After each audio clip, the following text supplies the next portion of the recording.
পুত্ৰ বহু হেঙাৰ নেউচি তেও বহু কষ্টৰে সফলতা অৰ্জন কৰিবলৈ সক্ষম হৈছে আৰু ইয়াৰ পাছতে আনন্দৰ বন্যা বৈছে সুন্তলিত পিতৃ চকুত আনন্দৰ চকুলো আৰু ইয়াৰ পাছতে গাঁওবাসীয়ে সম্বৰ্ধনা জনাইছে ছাত্ৰগৰাকীক আমি লৈ আহিছো বিশেষ খবৰ এবাৰ হুন হৈ নিটত জিলিকিছে ৰাজমিস্ত্ৰীৰ পুত্ৰ ৰহুল আমিনৰ সাফল্য নিটত হুন হৈ জিলিকিছে ৰাজমিস্ত্ৰীৰ পুত্ৰ ৰহুল আমিন দৰিদ্ৰতাৰ হেঙাৰ নেউচি শিলচৰ মেডিকেল কলেজত শিক্ষা গ্ৰহণৰ সুবিধা লাভ কৰিছে ৰহুল আমিনে सरकारी स्कूलत पढ़ी सफलतार हाहि मारिबले सक्षम होइसे रहुल आमिने बहु बाधा नेउसी एकाइटिया बात अतिक्रम करिसे रहुल आमिने पुत्रर साफल्यत आनंदर चकुलु राजमिस्त्री सबरालिर उरुखा बजार পৰা डॉक्टर होৱাৰ सपन पुहि राखिছিল रहुले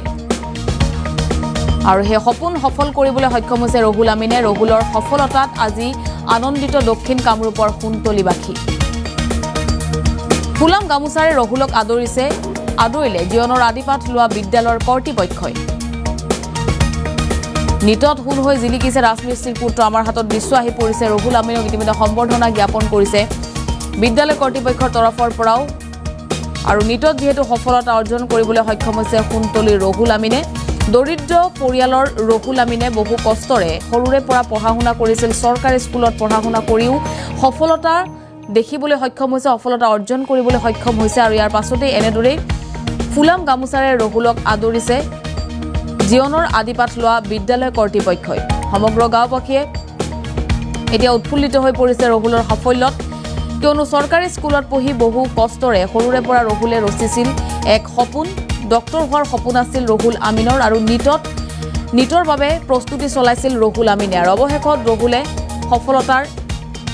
বাদ বুলিবলৈ সক্ষম হৈছে দৰিদ্ৰতাৰ হেঙান নেউচি শিলচৰ মেডিকেল কলেজত শিক্ষা গ্ৰহণৰ সুবিধা লাভ কৰিছে ৰহুল আমিনে আমি দৃশ্য দেখুৱাইছো পুত্ৰৰ সাফল্যত আনন্দৰ চকুলো ৰাজমিস্ত্ৰী সবৰালিৰ চকুত উৰুখা বজাৰ পৰাই ডক্টৰ হোৱাৰ সপোন পুহি ৰাখিছিল সৰুৰে পৰাই ৰহুলৰ ডক্টৰ হোৱাৰ সপোন আছিল আৰু নিটত উজলিবলৈ সক্ষম হৈছে ৰাজমিস্ত্ৰীৰ পুত্ৰ ৰহুল আমিন আৰু ইয়াৰ পাছতেই অতি দৰিদ্ৰ পৰিয়ালৰ ৰহুল আমিনৰ এনে সফলতাত গাঁওবাসী উৎফুল্লিত হৈ পৰিছে পিতৃ উৎফুল্লিত হৈ পৰিছে কিয়নো সৰুৰে পৰা বহু কষ্টৰে ৰহুলক শিক্ষা গ্ৰহণ কৰোৱাইছিল পিতৃয়ে আৰু বহু কষ্টৰে সৰুৰে পৰা শিক্ষা গ্ৰহণ কৰি চৰকাৰী স্কুলত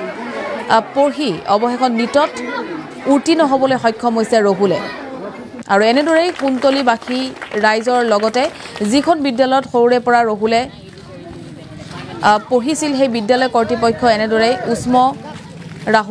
ৰহুল আমিনক এনেদৰে এক ৰেলী কৰা দেখিবলৈ পোৱা গৈছে আৰু আমি আপোনালোকক সেই দৃশ্য দেখুৱাইছো উৰুখা বজাৰ পৰা ডক্টৰ হোৱাৰ সপোন পুহি ৰখা ৰহুলে নিটত উজলিবলৈ সক্ষম হৈছে তাৰ লগতে আমাৰ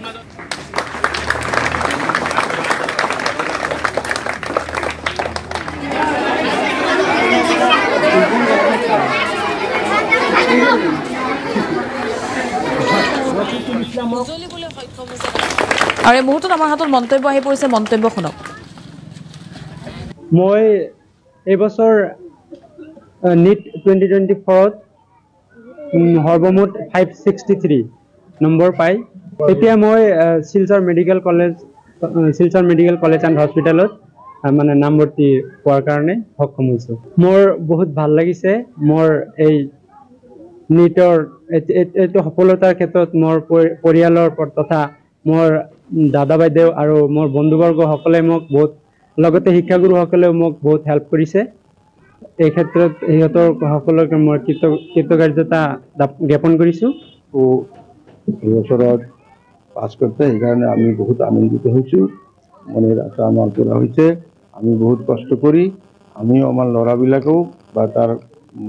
মায়েও বহুত কষ্ট করছে বহুত পয়সা পাতি তাক জোগাড় করে দিছে আর কি করার কারণে আমার অঞ্চলৰে গৌৰৱ ৰহুল আমিন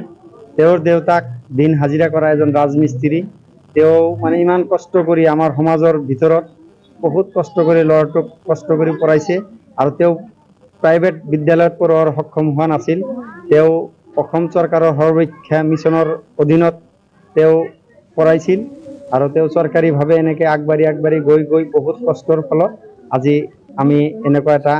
আনন্দৰ সন্মুখীন হ'ব লগা হৈছোঁ আমাৰ অঞ্চলবাসী ৰাইজ আনন্দিত হৈ আজি আমি এই অনুষ্ঠানৰ আয়োজন কৰিছোঁ মই তাৰ লগতে আমাৰ Nah,